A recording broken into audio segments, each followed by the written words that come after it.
अस्सलाम वालेकुम dear students, मैं हूं आपका टीचर राजा जवाद अहमद बीबर और आप देख रहे हैं मेरा यूट्यूब चैनल राजा जवाद अहमद। आज हम जो है वो चैप्टर नंबर 2 है इंटर का hydrogen binary compounds of hydrogen जो टॉपिक है वो हम करेंगे। बाय का मतलब है दो और बाइनरी कंपाउंड्स का मतलब इसमें दो एलिमेंट्स मिलेंगे तो उनको हम क्या कहेंगे, बाइनरी कंपाउंड। या दो कंपाउंड मिलेंगे तो उनको हम क्या कहेंगे, बाइनरी कंपाउंड्स। लेकिन अगर एक एलिमेंट है या कंपाउंड है उसके साथ अगर हाइड्रोजन मिल गया तो उसको हम कहेंगे हाइड्राइड। क्या कहेंगे, हाइड्राइड। ठीक है, यहाँ हाइड्रोजन अगर दूसरे एलिमेंट के साथ मिल रहा है तो उसको हम क्या कहेंगे, binary compound. Hydrogen combines with other elements तो उसको हम क्या कहेंगे, बाइनरी कंपाउंड्स। और जहां पर भी हाइड्रोजन कंबाइन हो जाएगा तो उसको हम क्या कहेंगे, हाइड्राइड्स। इसी तरह अगर हेलोजन कंबाइन होगा किसी दूसरे एलिमेंट के साथ तो उसको हम क्या कहेंगे, हलाइड। क्या कहेंगे, हलाइड। ठीक है ना। तो अगर हेलोजन जो है, हेलोजन अगर कंबाइन हो किसी अदर एलिमेंट के साथ, ठीक है जी, तो उसको हम क्या कहेंगे, उसको हम कहेंगे हलाइड। क्या कहेंगे, हलाइड। इसी तरह अगर ऑक्सीजन कंबाइन हो किसी अदर एलिमेंट के साथ तो उसको हम क्या कहेंगे, ऑक्साइड। कार्बन कंबाइन हो तो क्या कहेंगे, कार्बाइड। सल्फर कंबाइन हो तो क्या कहेंगे, सल्फाइड। लेकिन यहाँ क्योंकि हम हाइड्राइड को पढ़ रहे हैं, यहाँ हम इसको बाइनरी कंपाउंड्स ऑफ हाइड्रोजन को पढ़ रहे हैं, तो हमारा सारा ध्यान किस पे होगा, हाइड्रोजन के कंपाउंड्स के ऊपर, जो बाइनरी कंपाउंड्स बनेंगे। अब सबसे पहले ये है कि जो हाइड्रोजन है ये कंबाइन किस किस के साथ होगा। तो हाइड्रोजन जो है वो मेटल के साथ भी कंबाइन होगा और नॉन मेटल के साथ। ठीक है, मेटल जो है वो पूरा का पूरा एस मिला के बी मिला के अंदर मेटल भी है, नॉन मेटल भी है, मेटलाइट भी है। इसी तरह जो हेलोजन ग्रुप है वो नॉन मेटल है, उसके साथ भी ये कंबाइन होता है, ज्यादातर क्लोरीन के साथ। ठीक है, और कार्बन जो है वो भी गैस है तो उसके साथ भी कंबाइन होता है, तो वो भी नॉन मेटल है। और इसमें जीरो ग्रुप शामिल नहीं है, ये बात आपको ध्यान में करनी है कि हाइड्रोजन जो है वो जीरो ग्रुप के साथ जो है वो कंबाइन नहीं होता। जीरो ग्रुप किसे कहते हैं, जीरो ग्रुप को हम कहते हैं नोबल गैसेस। क्या कहते हैं, नोबल गैसेस भी हम इसको कहते हैं, जीरो ग्रुप को। ठीक है जी, या इसको हम कहते हैं ग्रुप 8 ग्रुप भी हम इसको कहते हैं, या इसको हम कहते हैं इनर्ट गैसेस। क्या कहते हैं, इनर्ट गैसेस, जिनको मैं शाहरुख खान कहता हूं। वैसे इस ग्रुप का जो है वो क्या होता है, ट्रिक क्या थी, हिना नैना और करीना का एक्सरे रंगीन। तो ये जो ग्रुप है जो जीरो ग्रुप में जो है उसके साथ हाइड्रोजन कंबाइन नहीं होती, मेटल के साथ भी कंबाइन होगी, नॉन मेटल के साथ भी कंबाइन होगी, एक्सेप्ट जो है जीरो ग्रुप के साथ, क्योंकि उनका ऑक्टेट पूरा होता है तो उसके साथ नहीं होता। अब सवाल ये है कि बाइनरी कंपाउंड्स की क्लासिफिकेशन कैसे की जाए, किस तरह हम बाइनरी कंपाउंड्स को क्लासिफाई करें, कौन कौन से इसमें शामिल होंगे। तो सबसे पहले आपको बात समझ आनी चाहिए, क्योंकि ये जो हाइड्रोजन है वो मेटल के साथ भी कंबाइन हो रहा है, नॉन मेटल के साथ भी। तो मेटल की अपनी प्रॉपर्टीज है और नॉन मेटल की अपनी प्रॉपर्टीज है, अपनी स्ट्रक्चर है। तो जितने भी हाइड्राइड्स बनेंगे उनकी भी स्ट्रक्चर जो है वो क्या होगी, वेरी होगी, सेम नहीं होगी। प्रॉपर्टीज भी क्या होगी, सेम नहीं होगी, ना ही स्ट्रक्चर सेम होगी ना ही प्रॉपर्टीज, क्योंकि मेटल के साथ मिल रहा है तो इसलिए इनकी चेंज होगी, और नॉन मेटल के साथ मिल रहा है तो इसलिए उनकी भी चेंज होगी। अब ड्यू टू दिस, क्योंकि बॉन्डिंग डिफरेंट है, प्रॉपर्टीज डिफरेंट है, स्ट्रक्चर डिफरेंस है, तो इसी हिसाब से हाइड्राइड्स को हमने 6 जो है नंबरों में या ग्रुपों में हमने तकसीम किया हुआ है। पहला जो है और वो बॉन्ड के हिसाब से। ठीक है, पहला जो है वो आयनिक बॉन्ड है। हमारे पास, हमें पता भी है कि हमारे पास दो मेजर बॉन्ड है, एक है आयनिक जिसमें हम मुकम्मल शेयरिंग ऑफ इलेक्ट्रॉन करते हैं, और दूसरा जो है वो हमारे पास है कोवेलेंट। क्या है, जिसमें म्यूचुअल शेयरिंग होती है। तो आयनिक बॉन्ड या आयनिक हाइड्राइड, जिसको हम साल्फाइड हाइड्राइड या सेलेन हाइड्राइड भी कहते हैं। दूसरा हमारे पास है कोवेलेंट हाइड्राइड्स, उसके अलावा कॉम्प्लेक्स हाइड्राइड, उसके बाद मेटालिक हाइड्राइड, फिर हमारे पास है पॉलीमेरिक हाइड्राइड्स, और फिर हमारे पास है बॉर्डरलाइन हाइड्राइड। तो 6 है। ठीक है, ये आपको याद होना चाहिए, आयनिक, कोवेलेंट, कॉम्प्लेक्स, मेटालिक, ठीक है जी, पॉलीमर और बॉर्डरलाइन। तो 6 हमारे पास है। आज हम पहले आयनिक को ही पढ़ते हैं, देखते हैं आयनिक क्या है। तो जैसे ये लफ्ज ही क्लियर है कि ये हमारे पास क्या है, आयनिक हाइड्राइड। तो लफ्ज का मतलब है कि इसमें जो बॉन्ड होगा वो कौन सा होगा, आयनिक बॉन्ड। कौन सा बॉन्ड होगा, आयनिक बॉन्ड। ये मैं लिख देता हूं कि इसके अंदर जो बॉन्ड है वो कौन सा बॉन्ड होगा, आयनिक बॉन्ड।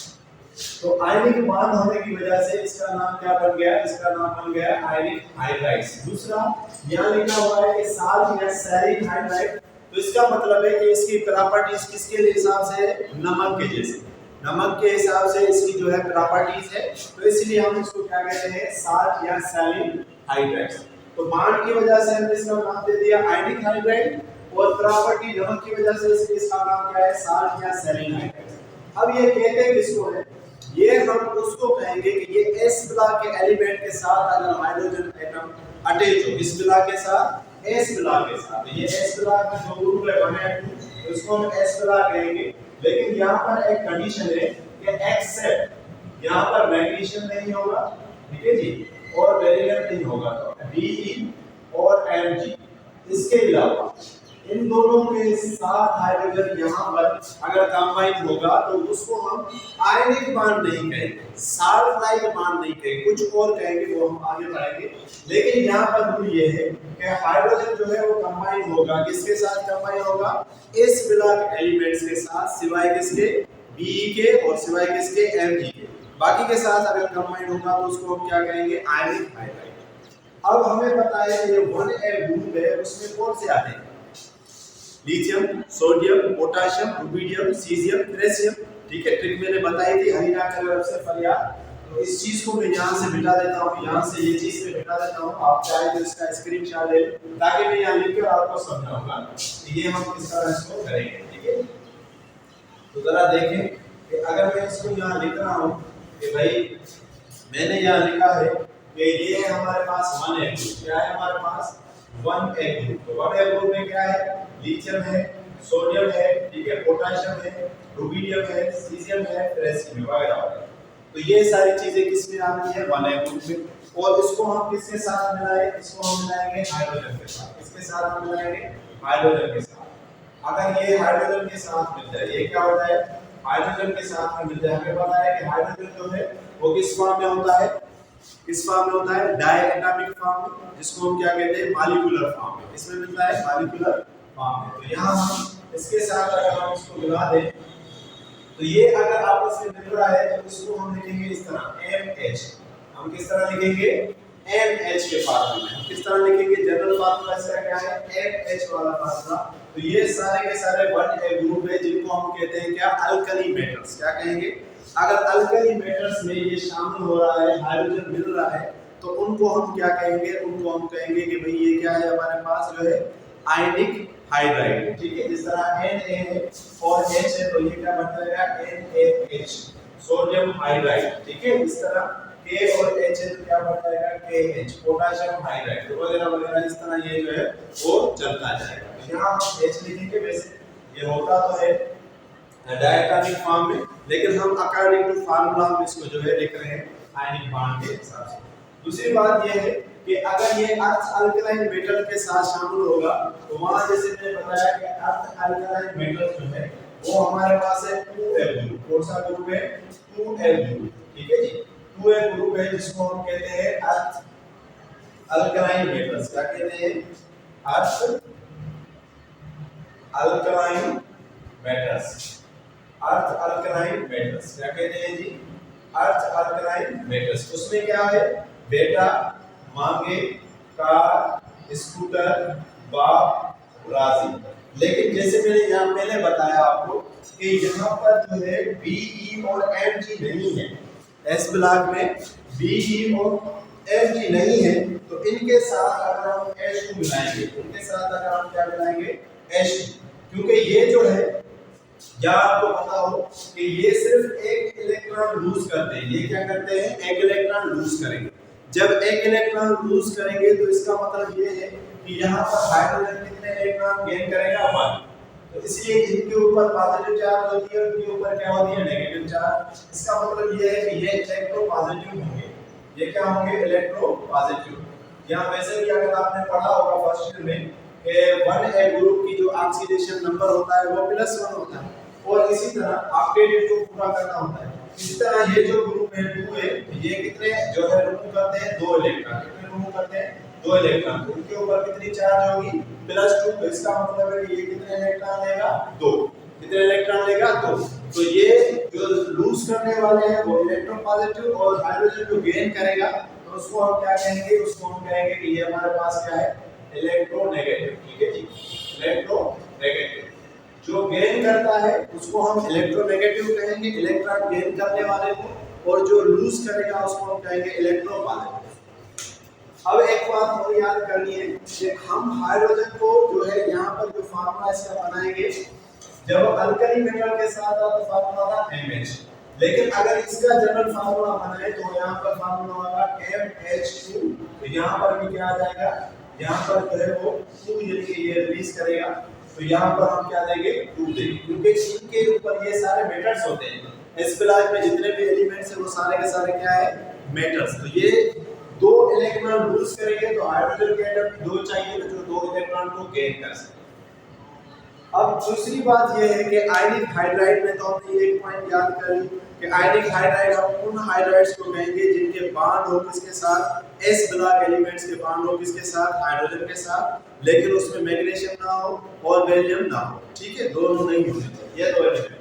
अब ये प्रिपेयर कैसे किया जाए, यानी हम इसको किस तरह प्रिपेयर करेंगे। अगर मैं कहूं कि भाई हम हाइड्रोजन को प्रिपेयर करें, तो हाइड्रोजन को प्रिपेयर हम किस तरह करेंगे, तो उसका तरीका ये है कि हम पास करेंगे हाइड्रोजन गैस और हार्ड अल्कली मेटल्स या हार्ड अल्कलाइन मेटल्स। तो जरा देखें, अगर मैं इनको जो है प्रिपेयर करूं तो ये मैं मिटा देता हूं, यहां से ऊपर वाली जो लाइन है ये अगर आपने लिखी है तो मैं मिटा दूं। तो यहाँ हम इसकी डेफिनेशन मिटाकर ऊपर जो है वो लिख लेते हैं कि ये क्या, इस तरह जो है हम इसकी प्रिपरेशन करेंगे। ठीक है, तो प्रिपरेशन के लिए हमारे पास जो है वो क्या है कि जैसे देखें, हम ये उठाते हैं, क्या उठाते हैं, ये तो 2 मोल हम उठाते हैं सोडियम के, और प्लस हम उसमें करते हैं हाइड्रोजन। ठीक है, 2 मोल हमने उठाए सोडियम के और प्लस हमने क्या कर दिया उसमें हाइड्रोजन। अब हम इसको हीट देंगे, क्या करेंगे, हीट देंगे, क्योंकि ये हार्ड है।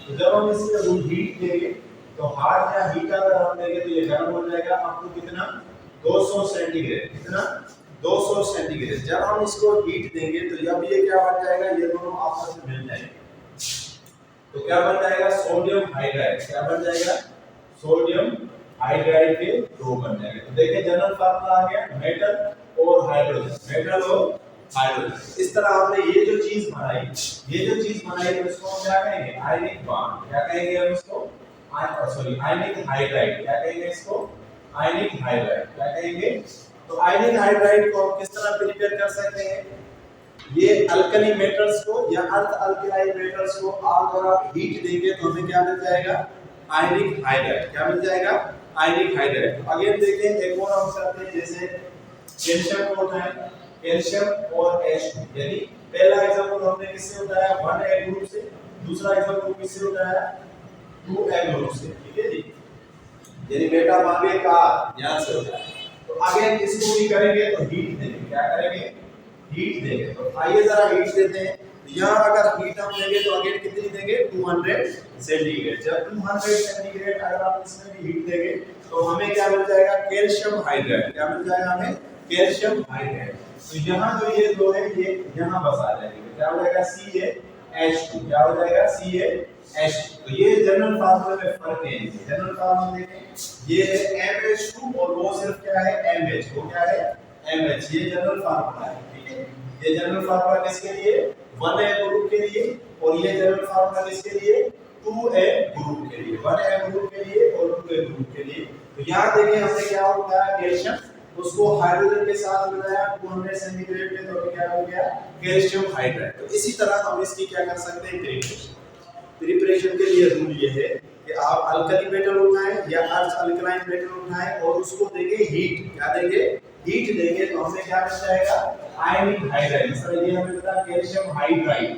हाइड्राइड क्यों कहते हैं, क्योंकि ये किससे मिला हुआ है, हाइड्रोजन से। किससे मिला हुआ है, हाइड्रोजन से। अब आगे जो है वो हम देख लेते हैं कि इनकी प्रॉपर्टीज क्या है, आयनिक हाइड्राइड्स की प्रॉपर्टीज क्या है। यहाँ मैंने लिखी हुई है, सबसे पहले ये कलरलेस है, कोई कलर नहीं, नॉन वोलेटाइल है। ठीक है जी, ये क्या है, नॉन वोलेटाइल सॉलिड है। दूसरा, इनकी मेल्टिंग पॉइंट क्या है, आई है। क्या है इनकी मेल्टिंग पॉइंट, आई। जिस तरह NaCl है या सॉलिड है, उसको अगर आप जो है वो हीट देंगे तो उसको टेम्परेचर चाहिए नमक को 800 डिग्री सेंटीग्रेड, तब जाके वो मेल्ट होगा और डायरेक्ट कन्वर्ट होगा वेपर में। तो ये भी क्योंकि आयनिक है तो इनका बॉन्ड स्ट्रांग होता है बनिस्बत कोवेलेंट के, तो इसको तोड़ने के लिए इनको हीट क्या देनी होती है ज्यादा। जब हीट ज्यादा देनी होगी तो इसका मतलब है कि ये सफिशिएंट हीट बर्दाश्त कर सकते हैं, ज्यादा से ज्यादा हीट क्या कर सकते हैं, बर्दाश्त कर सकते हैं। इसलिए हम इनको कहेंगे stable towards heat, stable towards heat. लेकिन यहाँ पर एक मसला है, वो क्या मसला कि स्टेबिलिटी हमेशा इनवर्सली प्रोपोर्शनल होती है एटॉमिक मास के। अगर एटॉमिक मास बढ़ेगा तो स्टेबिलिटी क्या होगी, डिक्रीज। स्टेबिलिटी क्या होगी, डिक्रीज। अगर एटॉमिक मास जो है वो हो रहा है डिक्रीज तो स्टेबिलिटी क्या होगी, इंक्रीज। तो जैसे जैसे जैसे देखें यहां हमने क्या पढ़ाया, LiH, क्या पढ़ाया हमने, LiH, ठीक है। LiH बनाया, फिर NaH बनाया, फिर KH बनाया। तो इसकी जो स्टेबिलिटी है ये ज्यादा होगी, फिर इसकी ज्यादा होगी, फिर इसकी ज्यादा होगी। इस तरह नीचे जाते जाएंगे तो नीचे वाले की सबसे कम होगी, नीचे वाले की सबसे, क्योंकि इसका मास ज्यादा, इसका क्या है, क्योंकि हम जैसे ही ग्रुप में डाउन जाएंगे तो एटॉमिक मास जो है वो इंक्रीज होगा। एटॉमिक मास क्या होगा, इंक्रीज होगा। जैसे जैसे आप नीचे आएंगे तो एटॉमिक मास क्या होगा, इंक्रीज। जैसे एटॉमिक मास इंक्रीज होगा तो स्टेबिलिटी क्या होगी, डिक्रीज। स्टेबिलिटी क्या होगी, स्टेबिलिटी क्या होगी भाई, डिक्रीज। तो यही हमने बात की कि जैसे जैसे आप नीचे आएंगे तो इसकी स्टेबिलिटी डिक्रीज होगा और एटॉमिक मास क्या होगा, बढ़ेगा। ये बात समझ आई कि दोबारा समझाएं, देखें एक दफा फिर आपको समझाता हूं कि ये हमारे पास ग्रुप है। जैसे मैं यहां लिख देता हूं कि ये हमारे पास क्या है, ग्रुप है।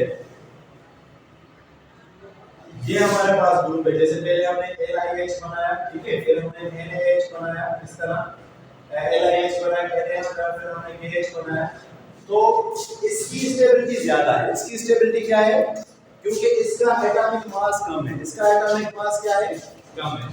लेकिन यहाँ इसका एटॉमिक मास ज्यादा है।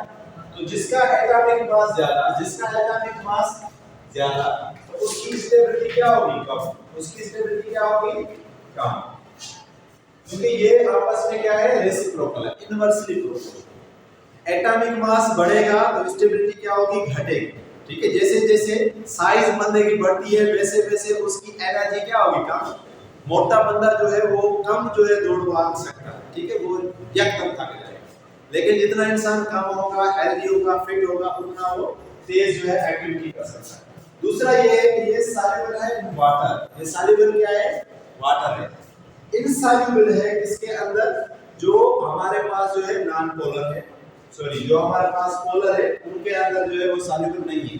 यानी हम यूं कह सकते हैं कि सॉल्युबल तो है वाटर के अंदर लेकिन इनसॉल्युबल है। क्या, इनसॉल्युबल है जहां ऑर्गेनिक है। हां भाई, ऑर्गेनिक कंपाउंड के अंदर, ठीक है जी। ऑर्गेनिक कंपाउंड के अंदर क्या है, इनसॉल्युबल, ठीक है। तो वाटर के अंदर अगर हम इसको डालेंगे, जिस तरह नमक को डालते हैं तो वो हल हो जाएगा, तो इस तरह पोटेशियम हाइड्राइड को अगर हम वाटर में डालेंगे तो वो क्या हो जाएगा, हल हो जाएगा, एकदम से वो हल हो जाएगा। लेकिन बाकी चीजों में जो है वो नहीं होगा। ये बात समझ आ गई, अच्छे से समझ आ गई, चलो ठीक है। तो अब हमने प्रॉपर्टीज कर ली, तो अब देखने कलरलेस है, नॉन वोलेटाइल है, सॉल्युबल है इन वाटर में, स्टेबिलिटी यहां हाई मेल्टिंग पॉइंट है, स्टेबल है, ज्यादा हीट देके तब ये क्या होगा, स्टेबल होगा, ठीक है। तो ये बात समझ आ गई। उसके बाद हमारे पास हमने जो चीज लिखी है वो है इनके यूसेज, कि ये कहां-कहां इस्तेमाल होते हैं। यानी अगर हम बात करें कि ये कहां-कहां इस्तेमाल होते हैं तो देख लेते हैं कि कहां इस्तेमाल होते हैं। सबसे पहले इनका जो काम है कि source of producing hydrogen, source of producing hydrogen. इसका मतलब ये है कि अगर हम इनको तोड़ें, अगर हम इनको तोड़ें तो इनसे हमें क्या मिलेगी, हाइड्रोजन। इनसे हमें क्या मिलेगी, हाइड्रोजन। लेकिन ये टूटेंगे ऐसे नहीं, इनको हम जो तोड़ेंगे वो अल्कोहल में तोड़ेंगे या हम इनमें किस में तोड़ेंगे, इनको एसिड में, ठीक है जी। हाइड्रोजन को अगर हम रिएक्शन कराएंगे किसके साथ, एसिड के साथ या अल्कोहल को। यानी अगर हम यहाँ लिखें कि हम अगर इन हाइड्रोजन्स को यानी इन ग्रुप्स को अगर हम जो है वो रिएक्शन कराएं किसके साथ, अल्कोहल के साथ या एसिड के साथ, ठीक है, तो हम क्या प्रोड्यूस करेंगे, हाइड्रोजन। तो यहाँ हम लिख सकते हैं कि अगर हम जो है आयनिक हाइड्राइड को क्या करें, आयनिक हाइड्राइड को, ठीक है, हाइड्राइड को क्या कराए, रिएक्शन कराए, ठीक है जी। इसके साथ कराए भाई रिएक्शन, अल्कोहल के साथ या एसिड के साथ। तो ये क्या करेगा, प्रोड्यूस करेगा क्या, हाइड्रोजन। ये क्या करेगा, हाइड्रोजन को क्या करेगा, प्रोड्यूस करेगा। यानी जब भी हमें हाइड्रोजन चाहिए होगी तो हम क्या करेंगे, आयनिक हाइड्राइड को तोड़ेंगे अल्कोहल में या एसिड से रिएक्शन करा के। तो आइए जरा देखते हैं, जैसे ये है सोडियम हाइड्राइड, जैसे हमने पहले ही पढ़ा कि ये वाटर में सॉल्व हो जाता है। क्या हो जाता है, तो यहाँ अगर हम वाटर लिखें, ठीक है, अल्कोहल में से है वाटर की एक फॉर्म, तो वाटर में अगर हम इसको लिखें तो देखिए क्या हो जाएगा, यहाँ से हाइड्रोजन बाहर आ जाएगा। यहाँ से क्या हो जाएगा, हाइड्रोजन क्या आ जाएगा, बाहर आ जाएगा। तो यहाँ पर हाइड्रोजन जो है 3 है। कितने हैं हाइड्रोजन, 3। कितने हाइड्रोजन, 3। तो 2 हाइड्रोजन बाहर आ गए, तो क्या प्रोड्यूस हो गया, हाइड्रोजन प्रोड्यूस हो गया। हाइड्रोजन क्या हुआ, प्रोड्यूस हो गया। तो बाकी क्या बचा, सोडियम बचा। और यहाँ से 2 थी, यहाँ कितनी है, 2।